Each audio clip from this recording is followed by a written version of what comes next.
Ticket कैसे मिले इतना ही टेंशन है।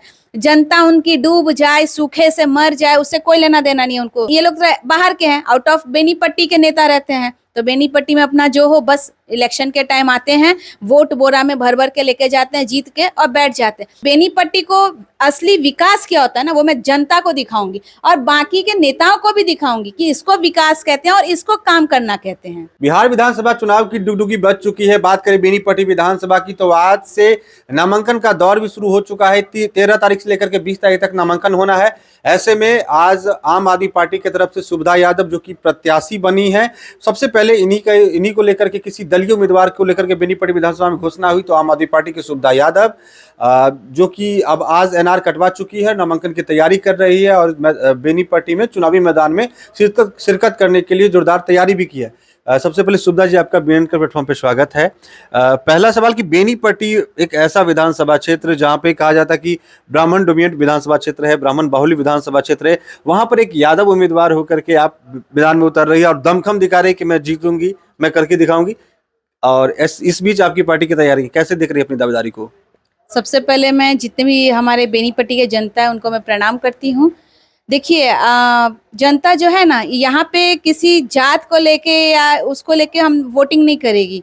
यहाँ पे हम आए हैं काम के दम पे। मुझे नहीं लगता है कि जनता किसी पर्टिकुलर कास्ट को सिलेक्ट करेगी। जनता भी अब ऊब चुकी है, वो चाहती है कि कोई ऐसा नेता उनके बीच में आए जो उनके लिए काम करे, जो उनका आवाज़ बने। क्योंकि जो गरीब वर्ग है, जो पिछड़े वर्ग है, उनके आवाज़ को दबा दिया जाता है, तो वो लोग भी बहुत परेशान है। जैसा मैं अभी जाती हूँ फील्ड में, मैं देखती हूँ कि बहुत ज़्यादा ही वो लोग त्रस्त है। उनकी हालत देख के मुझे भी बहुत मतलब बुरा लगता है। तो वो लोग एक आवाज़, ऐसी आवाज़ की खोज में है जो उनकी आवाज़ को ऊपर तक ले जा सके और उनके लिए लड़े। तो आपको ये नहीं लगता है कि आम आदमी पार्टी और केजरीवाल की जो वेव, जो लहर थी शुरुआती दौर में, वो लहर धीरे धीरे कम हुई है और उस फेज में आप आई हैं कि जब जाकर के लोग बहुत ज्यादा कैसे विश्वास करेंगे आम आदमी पार्टी पे, केजरीवाल पे? खुद भी हार गए, चुनाव लूज कर चुके हैं आप लोग दिल्ली में। देखिए, अगर दिल्ली की बात करूं तो वहाँ की जनता भी रो रही है। जैसे हमारे केजरीवाल जी चुनाव हार गए, तो अभी वहाँ की जनता रो रही है और मुझे लगता है अगर आज हम वहाँ पे इलेक्शन करवा दें तो वापस से केजरीवाल जी ही जीतेंगे। ठीक है, वो दिल्ली की बात है, लेकिन यहाँ मैं बिहार की बात करूँ, मैं जा रही हूँ जनता के बीच में। जनता बहुत खुश है कि उनके बीच में एक कुछ बोलते ना कि उन लोग को एक ऑप्शन मिला है। हर बात ठीक है, वही सब पार्टी, वही सब कुछ, वही सब चल रहा था, लेकिन इस बार उनको एक बेस्ट विकल्प मिला है और ये लोग कुछ नया इस बार मुझे लगता है करेगी जनता। बहुत उम्मीद के साथ हमारे तरफ देख रही है जनता। जनसुराज भी बहुत सारे सपने दिखा रही है जनता को, बता रही है कि हम कैसे रोजगार देंगे, कैसे ऋण देंगे, कैसे यहाँ पे डेवलपमेंट होगा, उद्योग धंधे लगाए जा सकते हैं।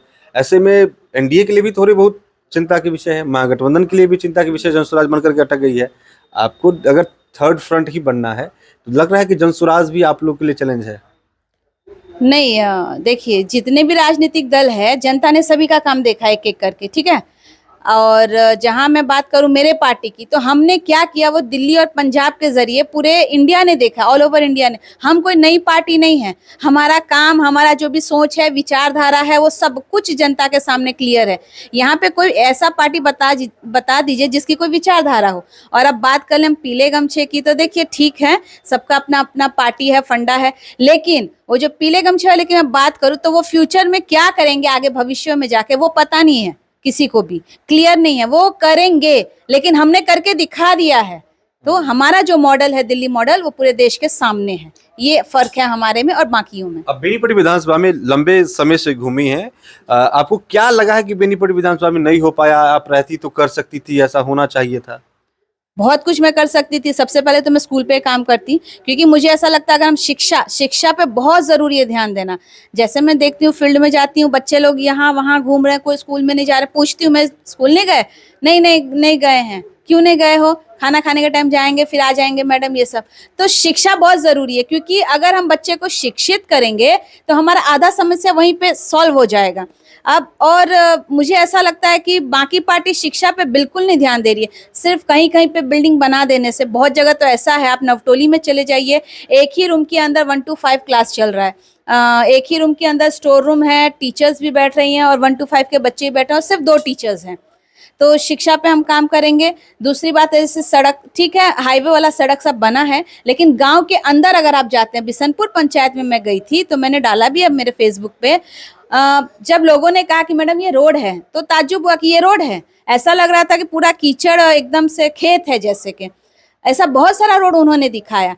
तो वो रोड मेरा है कि जो मतलब गांव के अंदर एक्सट्रीम अंदर में जो रोड है ना वो सबको ठीक करना चाहिए। बहुत सारी ये देखिए हर चीज में राशन कार्ड में आपको 3,000 रुपया घूस लगता है, वो नहीं लगना चाहिए।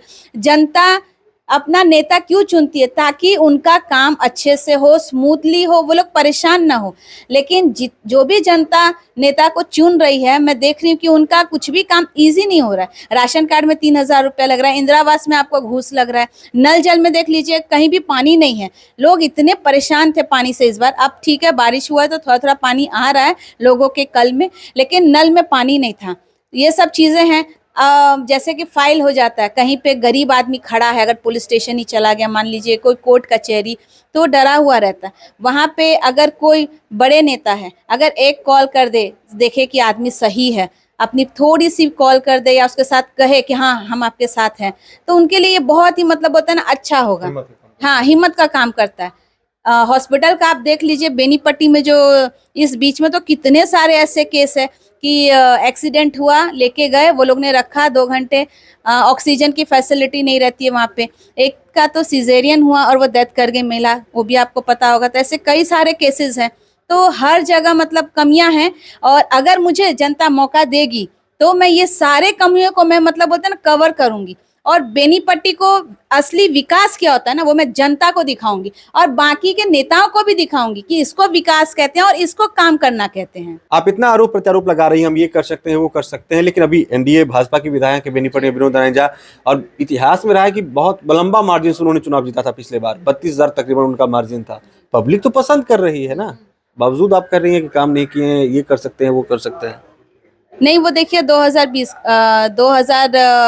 का दौर था, और वो एक लहर थी, समझिए जो भी था अपना, वो गया जमाना। अभी मैं भी हूँ 5 साल से फील्ड में, और अभी भी मैं घूम रही, तो मैं देख रही हूँ ना, अब वो चीज़ रहा नहीं। अब लोग बहुत जागरूक हो चुके हैं।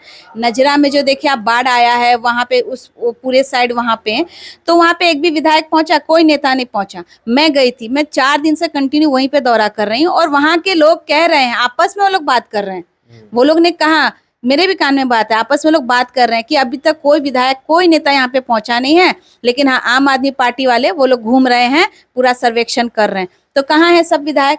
वो लोग सब जाके पटना में बैठे हैं। वो लोग सबको सिर्फ टिकट कैसे मिले इतना ही टेंशन है। जनता उनकी डूब जाए, सूखे से मर जाए, उससे कोई लेना देना नहीं है उनको। बस उनको टिकट चाहिए, तो टिकट के चक्कर में सब अपना पटना में बैठे हुए हैं। यहाँ पे जनता अपना परेशान है। और दूसरी बात है कि देखिए, अब हम बात कर लेते हैं उच्चैठ की। ठीक है, बेनीपट्टी में तो ऐसा कुछ है नहीं खास घूमने के लिए। बेनीपट्टी का पूरे मधुबनी में भी कुछ नहीं खास है ऐसा। बेनीपट्टी में एक ले दे के आपको यहाँ पे उच्चैठ मंदिर है, तो वो हमारे हरलाखी और बेनीपट्टी के सीमा में पड़ गया। तो एनडीए और ये बीजेपी दोनों ने मिलके इसका सत्यानाश कर रखा है। दोनों में से मतलब दोनों के चक्कर में ना ये हमारा जो तीर्थ स्थल है फंसा हुआ है। यहाँ पे कुछ भी सौंदर्यकरण नहीं हो रहा है। अभी कुछ दुकान वाले, मान लीजिए 50 आदमी 60 आदमी वहां से कमा रहे हैं दुकान के जरिए, जो भी है।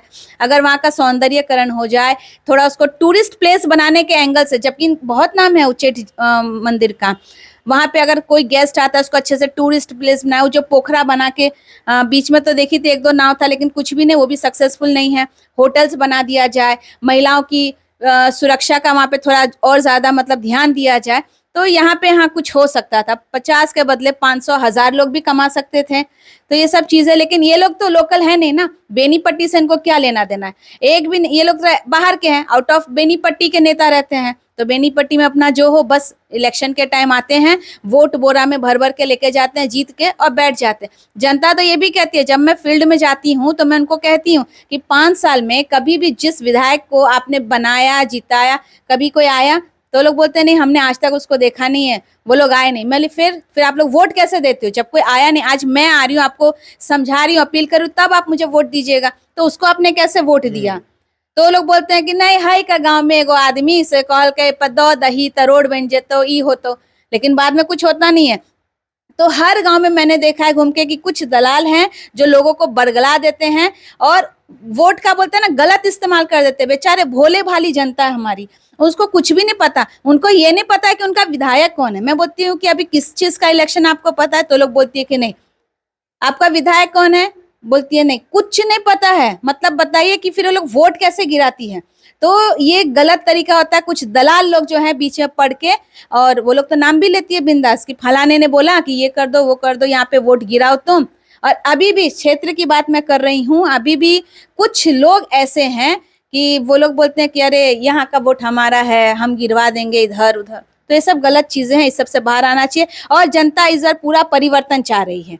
ये आपको 14 तारीख को देखिए अब क्या होता है। मुझे तो लगता है कि जनता कुछ नया चाह रही है। नॉमिनेशन किस तारीख को कर रही हैं आप? परसों कर रही हूँ मैं, बुधवार के दिन 15 तारीख को। मैं तमाम जनता के, बेनीपट्टी की जनता से आग्रह करती हूँ, मैं इनवाइट करती हूँ कि आप लोग आइए मेरे नॉमिनेशन में और मुझे आशीर्वाद और प्यार दीजिए।